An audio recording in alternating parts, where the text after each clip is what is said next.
සමිතට ඔයාව හම්බුනේ හුඟ කාලෙකින්. ඉතින් මම මේ කියන්නේ මන් දන්නේ අකුරක් නෑර මේවා කියලා දෙන්න ඕනේද නටාලි? ලැජ්ජයි අයිසේ ලැජ්ජයි. අතගාලා බලනවා කොල්ලෙක්ද කියලා. පිටකෙන්ට වගේ මට සලකන්න. අපි දැන් හොටෙල් රූම් එකක් හිටියේ.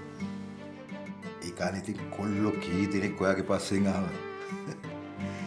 දෙයක් වේ නම් යම් සුදුස්සාටම අයිති විය යුතුයි. මම දන්නවා තමසෝක ඇතුලේ ඉන්නවයි කියලා. මහලොකු චන්දියා නම් එනවා එළියට. කැතයි ඔයි කැතයි. සුවිරිය. සුවිරා.